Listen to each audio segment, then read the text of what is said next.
سب سے پہلی اذان انڈونیشیا میں ہوتی ہے. یہ دنیا کا سب سے بڑا اسلامی ملک ہے. the largest Muslim nation in the world. 98% مسلمان ہیں یہاں پر. اس کے جزائر ہیں, چھوٹے چھوٹے جزیرے ہیں. اس کا مشرقی جزیرہ سماٹرا.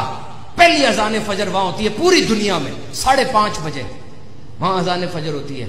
پھر وہاں سے اذان مشرقی جزیرے میں پھیلتی ہے. ہزاروں مؤذنین اللہ کی وحدانیت, اس کے حبیب کی رسالت کا اقرار کرتے ہیں. مشرقی جزائر سے مغربی جزائر میں آتی ہے, پھر ملیشیا میں داخل ہو جاتی ہے. ملیشیا سے یہ انڈیا میں آتی ہے, سری نگر کے تک پہنچتی ہے. سری نگر اور سیالکوٹ میں وقت نماز کا ایک ہی ہے. پھر کراچی سے ہوتی ہوئی حرمین میں داخل ہو جاتی ہے, مکہ مدینہ, پھر بحیرہ اوقیانوس کے اوپر سارے میڈیٹرین کو کراس کرتی ہے.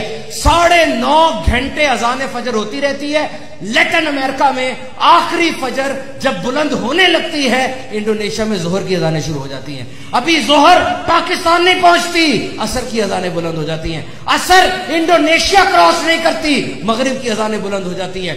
ثابت ہوا اس کائنات میں 1 سیکنڈ بھی ایسا نہیں گزرتا جب ان ہواؤں میں میرے آقا کا ذکر نہ ہو رہا ہو.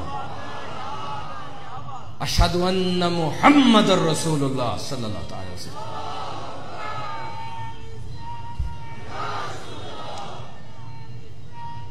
مجھے بتائیے, آج تک کوئی سیاستدان, امیر آدمی, جاگیردار, جرنیل اپنا ذکر اتنا بلند کر سکا ہے؟ کر سکے گا؟ وَرَفَعْنَا لَكَ ذِكْرَكَ, پیارے تیرے لیے تیرے ذکر کو ہم نے بلند کر دیا.